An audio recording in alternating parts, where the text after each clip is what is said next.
So I don't know if there's really an appetite for this, but I thought the last thing that I did, my cover of Death and Romance by Magdalena, I worked quite hard on it and I really enjoyed doing it. And I thought I would do a kind of unpack of how I made it, basically, because it's something that people have expressed a bit of interest in the past. And yeah, I wanted to have a go at kind of freestyling and making one of these. I guess let's start where I start, which is the first thing I do is I set up the project. What that involves is basically identifying the tempo of the piece, which usually for something dancey like this, it's completely to click. So yeah, this is 106 beats per minute, no fluctuation there. And then the way I set up the project is kind of linked to the drummer. So if you've watched any of my videos, you'll know I don't have a drum kit. And to be completely honest, even if I did have a drum kit, I am not a great drummer. So I certainly couldn't play anything like the drum part in this. So what I use, and I have used now for, I think it's been about for like over 10 years now, and it is extraordinary, is Logic has an AI drummer. And this is an interesting thing, I think, because AI in art obviously is a very hot topic, and it's something that people are quite rightfully, I think, afraid of. This is a fantastic tool. I really think for something like what I am doing, you can't expect people to have every instrument in their house. I mean, Christ, I don't even have amps for my guitar. My bass is on loan to me. So yeah, usually what I would do is program every single hit of every single drum on MIDI, and I'd play it in with my keyboard and I'd tweak it and do all of that stuff. Sometimes that isn't necessary, so let me show you how this works, because it's really smart. Let's jump into just the first verse here. So you pick the drummer that suits you. I wanted something loud, so hard rock drummer, heavy kit, fine. And I'll show you what sets this apart from usual programming. So ghost notes, so difficult to program, but this thing makes them feel completely authentic. And you can, wind this up or down depending on how much you want. And then what I really, I guess, want to get into is the manual part. So you program the kick and the snare, which I have done to match the song here. So I'll try and do it and change it in time, but you can see, so you've got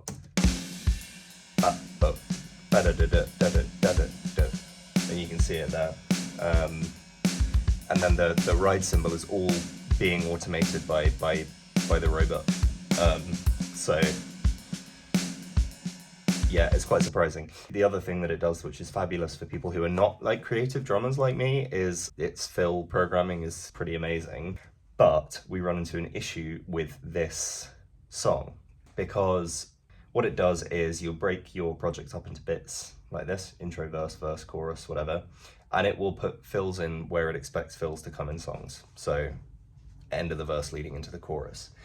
One of the things that makes this song so profoundly interesting to me is that all of the drum fills land on the second beat of the bar, as opposed to the first. You wouldn't even necessarily notice it while listening if you were not like musically attuned to that, but it lends just a like slightly off-kilter feel to it. I think there's one of two things in this song that really lend to it being a masterpiece, that innovative drum pattern. So I had to completely, basically, you'll see the time signature, although this song is in 4/4, I have all these like crazy changes because I needed to throw in an extra beat per bar so that the fills would land on the right kind of moment. So I'll count it as we listen to it. I'll show you what I mean. 1, 2, 3, 4, 1, 2, and then the fill lands. So it's really interesting because there are times when, so look at this cluster here, there are loads of fills in the song, and I was like, okay, well, I want to try and replicate that somehow. So I had to really break it down, and if you listen, like,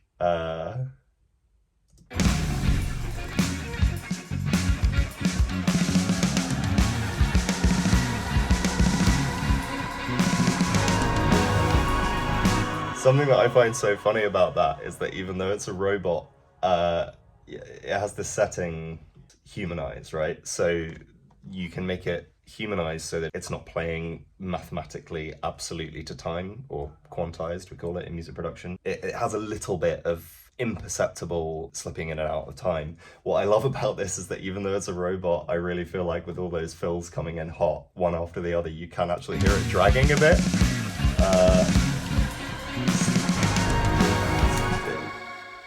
It's astonishing, really. 50% of the time, that's how I do my drums. The other 50%, I'm pretty painstakingly programming it. Usually, if it's like a simpler song or something with a drum machine, I will do that. So when I set out to like start making these videos, the whole point was that I wanted them to be like as live as possible. And if you go back to the very first ones I did, like the Claro one, basically everything except for the double tracking of the vocal is completely live, to the extent that, you know, it's actually kind of corny to look back at it, but like I'm halfway through the video, I'm like putting down one instrument and picking up another, or adjusting the mic from the guitar position to the singing position, something like that. I still do that, but as my ambition has like kind of grown with it, I sometimes feel like you can't get the texture that you want from these like huge songs, right, just with live instruments. Or rather, I could be playing them live and I could be showing you the live recording of all of them, but a lot of them are very boring to watch.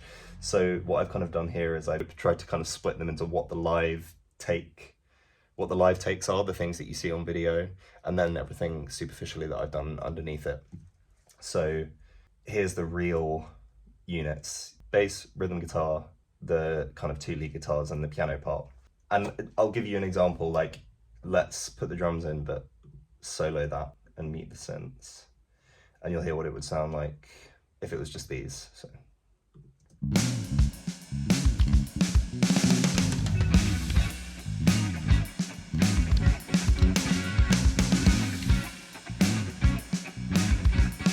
Go to where it's a bit more full.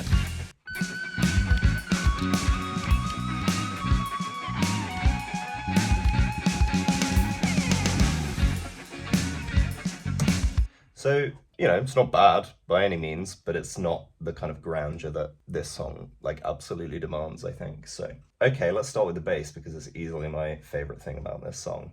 As I mentioned, I don't own a bass. I've got a bass on loan. I've had it for about 9 months, and I was never a really great bassist. I was a guitarist who transposed his guitar skills to bass playing, which many bass players will tell you that these are the worst bassists you can find, because they have no subtlety and they're not really good at the particular skills you need, like dynamic playing and muting strings and things like that.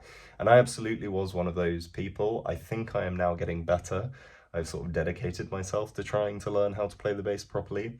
And this is probably the hardest bass line that I've had to master. So, and let's be honest, I have not mastered it. It took me a few runs to get it right, and I got it pretty much right. So I'll play it to you in isolation, because you will hear how imperfect it is in isolation. It gets kind of buried in the mix a bit, but you'll see what I mean.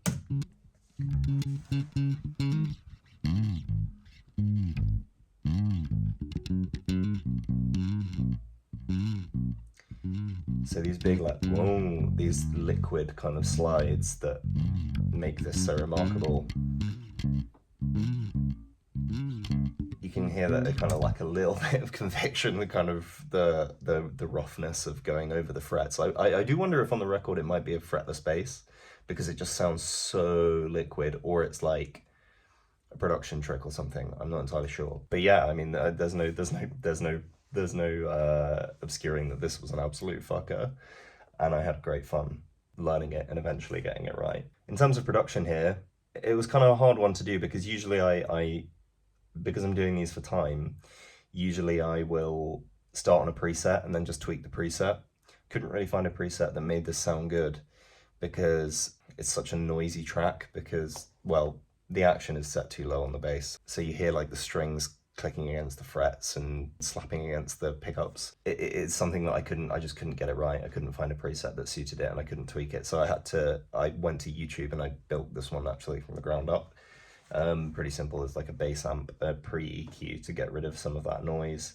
The tricky thing is, because this is such a melodic bass line, you want to boost the high end so that you can hear it. You can hear all of the detail, but the more high end you have, the more you'll hear like the pops and the clicks of your fingers. So a bit of a compromise to be made there, and some tricks with compression as well, because sometimes it's really quiet and sometimes I would sort of play too hard, because that is a hangover from guitar playing. Guitar players do tend to play the bass quite aggressively. But, you know, I ended up pretty happy with it. And then the solos, which I started to learn based on the recording, and then I just sort of thought, you know what, I'll just improvise them, because nothing gets me in my head more than having to play something perfectly. So I just sort of thought, okay, well, we'll just play around in the scales. And again, was pretty happy with them, to be honest. Very muddy, that.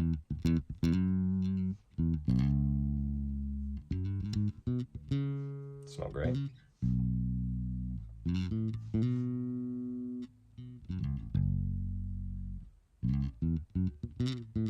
I really wanted to get that, like, when people like flit over the fret of a bass really quickly and it makes like a kind of trill sound. I absolutely love that. I did not do it successfully there, but as I say, look, to play the same thing in context.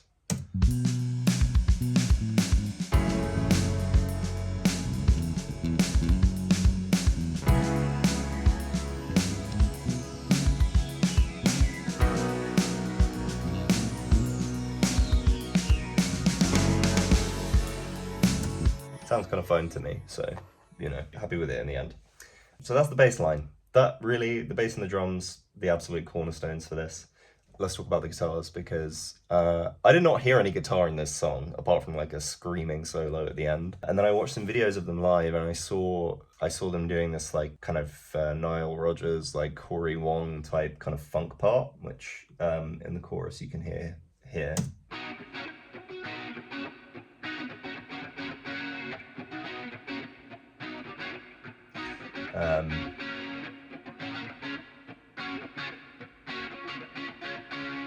So I threw that in. I don't know if it's just something they do live, but it sits quite nicely at home in the recording, I think, and that's all the rhythm part plays throughout. The amp I'm using is something from Helix Native, again, using a preset. I've chucked like my own modulation in, something like that, just to give it that kind of like 80s-ish quality. Okay, yeah, the tapping. So the tapping, again, something I did not hear in the song, but when I was like Googling parts to play, I was looking actually to see if there was a tab for that, because I was too lazy to transcribe it, even though it's like literally 4 chords. And I found a guitar tab for the song, and I was like, it's weird, there's no real guitar in it that I can hear until the end. And it had this tapping in the chorus, and I don't really know how to tap unless it's really simple, because I've never played heavy metal, but I thought, do you know what, even if it's out of time, it's a really nice texture to pop in, so I did throw the tapping in.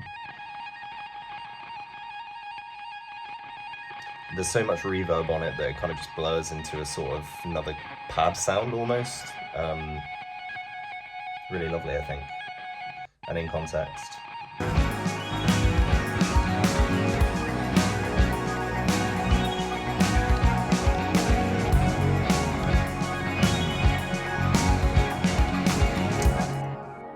Very cool. And then the solos, so yeah, fuck. God, these are so good, I think. Sorry, no, that sounded so arrogant, not my playing, but just the inclusion of them in the song. It's fantastic, I think, and I really wanted to like do it justice, so I found this really cool amp sound on Helix, and I think it sounds pretty cool. It's also plugged into a pitch whammer, so you're hearing the octave above what I can play on my guitar. And then the other tapping part has the other solo here.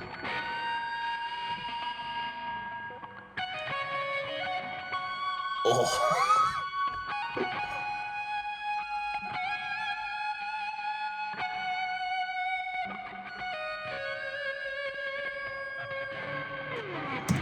That is grotesque. So when I recorded one of those or whatever, I was listening to every other track, so it's kind of buried in the mix. It's amazing though, like that sounded horrible. I'm not numb to this, but this is the kind of stuff I never listened to this kind of stuff in isolation going back, like these two sounds competing with each other. If I play them for you in the context, I don't think they sound horrible. I think they sound kind of great.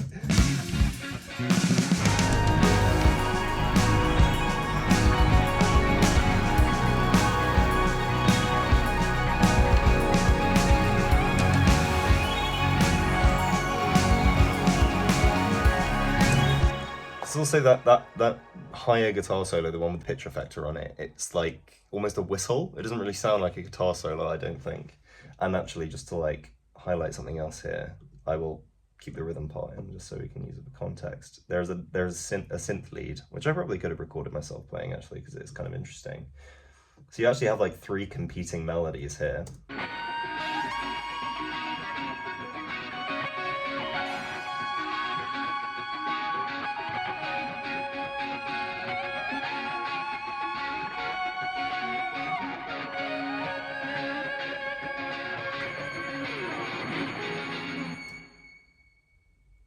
Really fun.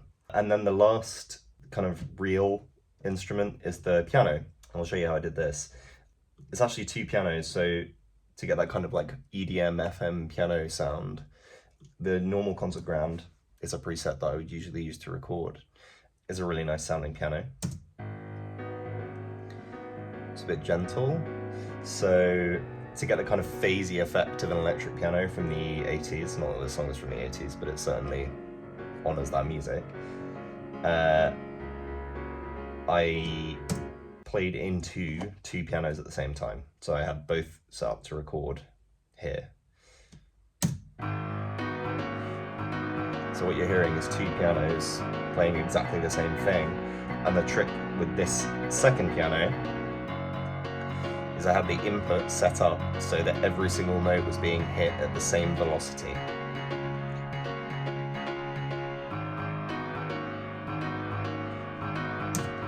Even if I play really gently, every note registers at exactly the same volume. And then, yeah, you get this cool effect.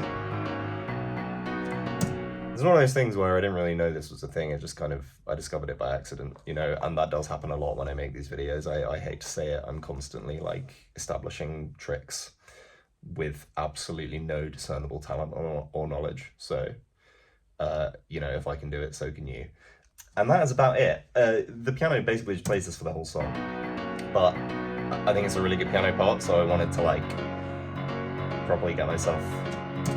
Surprisingly tricky actually, because it's definitely quantized on the recording, the timing is perfect, but it's very hard to keep in time over that duration because it's so syncopated, particularly the left hand, it's not where you want it to be, so it was tricky. But it's a very simple part. Oh, this absolutely grinds my gears, but when I was doing the overdubs after, I realized that there's an amazing bit where the piano like glissandos down, and I just couldn't be bothered to film it again because it took so many takes to get the timing right, particularly in the bits where all the percussion drops out. To give you an example, this bit.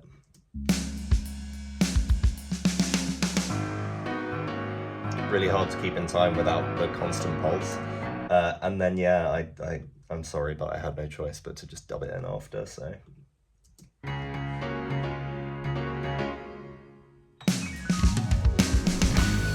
And then the piano doesn't play anyway, so not too much of a cheat. You can't, also you'll notice it's only in the concert grand because, do you know what, let's, for a little experiment, you'll hear what it sounds like when I put it in the second piano as well. The answer is naff.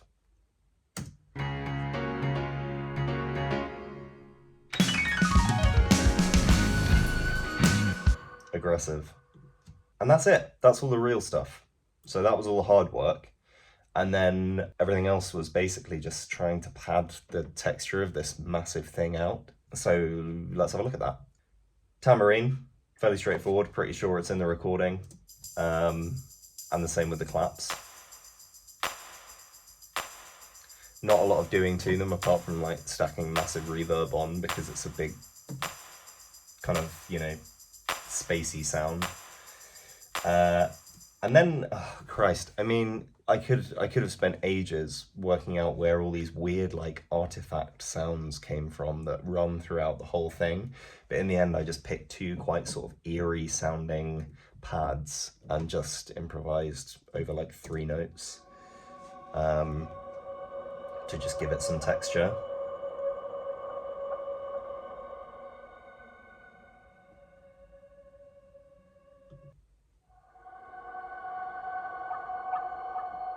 It's quite nice. It's got some internal rhythm to it, like that weird, the rhythm of the echo. Again, you wouldn't even notice it was there, but it's doing something, I think. Texture, this is all about texture, you know. And again, not interesting to watch me play it, so the fuzz. So this is an absolute staple of the thing. There's this amazing like fuzz that comes in at the chorus, which as far as I can tell is like an octave leap. Yeah, here we go. It's uglier than it is tuneful, you know? But it's absolutely fundamental, I think, in the song. Let's jump to the next bit and hear it in context.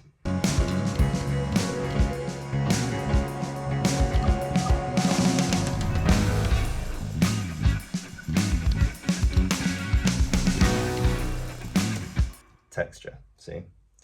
Yes, the strings here.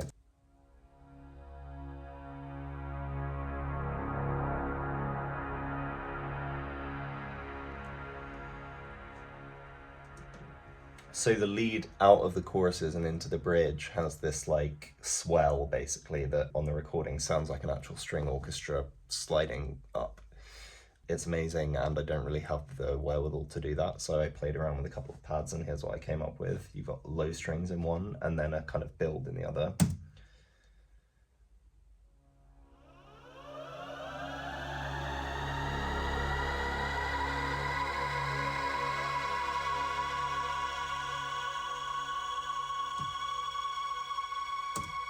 That repeats 3 or 4 times in the piece. Let's hear it in context.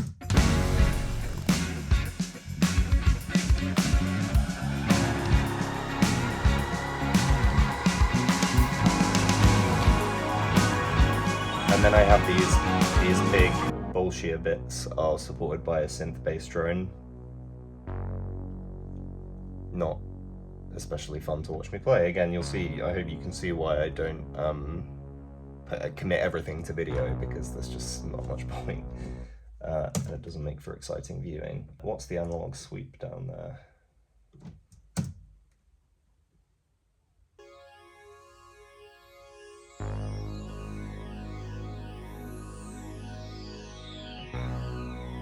Again, just the pad, just more texture. And I have a few of these that add, so there's another one here, look, just to really, particularly in the bridges, because the bridges are a lot more sparse than these. Such a nice sound, actually, that. So this and a lot of the synths in this are from a fantastic plugin called Vibe Rewind, which I would just recommend everyone download if you're into like tape synths, because it cost like £30 and it was worth every penny. So in fact, I would actually argue that it was the make or break for this, because listen to this arpeggiator from the same app.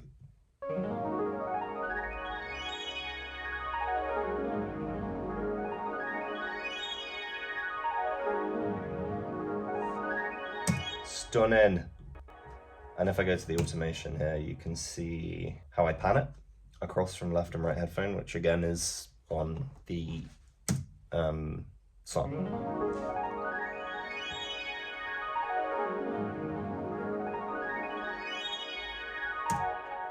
Really important to get that right, to be honest. And that is about it. Oh yeah, and then this lead synth at the end, which this is a Logic stock plugin that I have always loved. I just love the sound of it so much.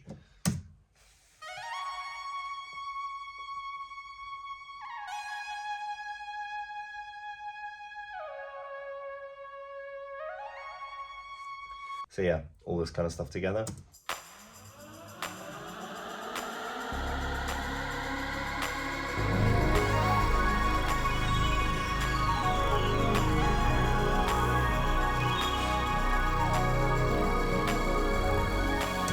Kind of like the ambient version. If I released that just with the vocals, it would be quite fun. That's everything except for the singing. So let's talk about the singing, consistently my least favorite part of every single thing that I've made. So I bounced the instrumental out, because even for my kind of robust Mac Studio, it was getting kind of gnarly in there. So I bounced that down to a single audio file, and then I moved it into this project so that I could dub the vocals. So let's see what we have. I tried to record this with the lead vocal in kind of one unit, doing the verses and the chorus, and then I would build around it. My voice could not handle it. It was getting incredibly fatigued, because a lot of it sits just on the kind of break where I would move from my kind of chest voice into falsetto. And that it was hard to sustain, to be completely honest, and to flit between the two.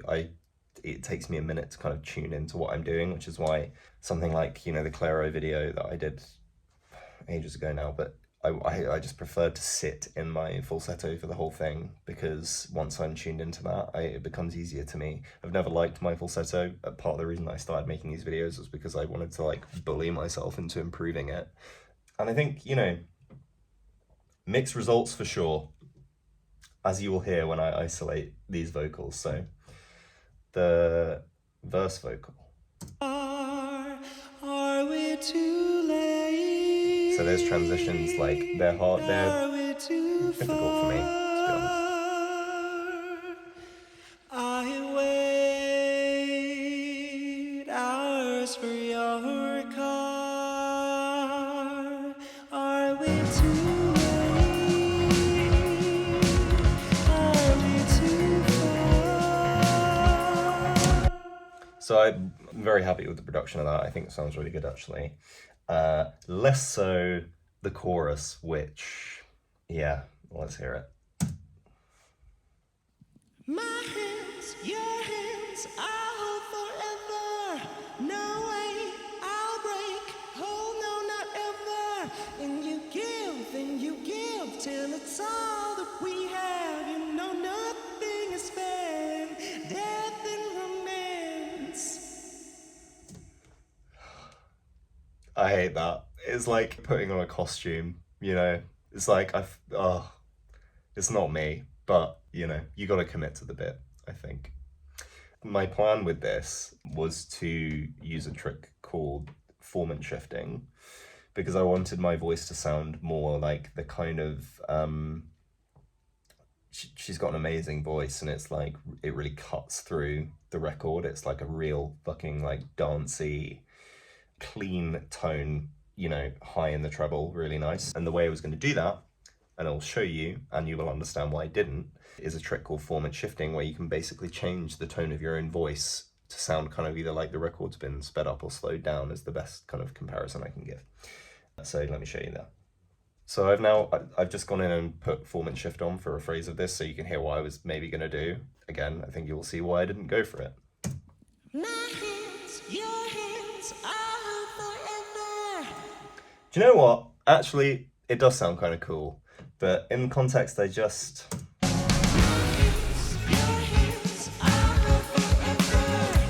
Maybe I regret not doing it.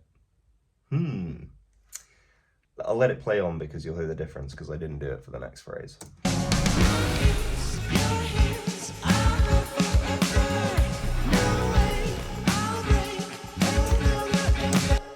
It's 50-50 for me. I think the second phrase there definitely sounds more natural. The reason I didn't do it is because I felt like I could achieve what I was trying to achieve with just a little bit of performance and a little bit of committing to that really nasal tone. I don't know. Jury's out. Let me know what you think. But nevertheless, I still wasn't really particularly happy with it. I hate the sound of my own voice, especially when I'm doing silly shit like this. So we're multi-tracked here. So what you'll hear here is me singing the same thing 4 times on top of each other, all of the bottom end completely sucked out. My hands, your hands, I'll forever. It sounds like I'm speaking over like a theatre tannoy or something. No way, I'll break, oh no, not ever. But again, it turns the voice less from a kind of centerpiece and more into a sort of texture, which I need because I hate my own voice being exposed, you know, I just, man. My hands, your hands, I'll hold forever. It's also quite nice because that melody, the notes at the top are landing kind of between 2 semitones. Can't really demonstrate what I mean, but it's like, it's between boo boo and like meh, meh. When you put all of them on top of each other, you get like a kind of a chord, I guess, of 5 notes that are less than a semitone apart, but it works, I think. My hands, your hands, I'll hold forever. No way, I'll break. Oh no, not ever. Yeah, do you know what? Like, I'm happy with it. It really upset me the first time I tried to record the vocal, because it was the last thing I did, and I got to it and I was like, fuck, this is not good enough. Like, I'm not going to be able to finish this because it's crap. And actually, I'm happy with it, so that's something.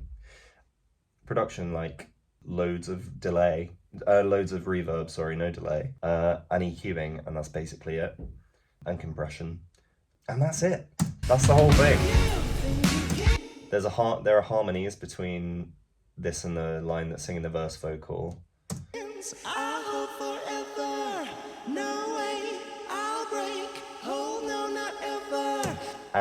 And this is very annoying to me. I filmed myself doing a third vocal line, which is important to the song, and I forgot to press record on my phone. And I just thought, you know what? It's it's literally like this much singing 3 times. We don't need a video for it, but I'll play it to you now. My hands, your hands, I'll hold forever. Like, thing that really disco. So that's it really. Mastering, I just use the mastering assistant and then I tweak it a bit until I get the sound that I want. I don't really know anything about it, mastering. Like, I just think of it as EQing for the whole track. But that's it. That's the whole thing. If you watched it, thanks so much, because it was a lot of work. Some of these I can turn out in like a day. This one took me like 3 weeks. So yeah, thank you for your time. And if you watched this navel-gazy explainer video, then also thank you. And if you have any questions, ping them over. And if you would like to see a version of this for any of the other videos that I've done, I would be more than happy to try and put one together because I've enjoyed doing this. So yeah, thanks very much.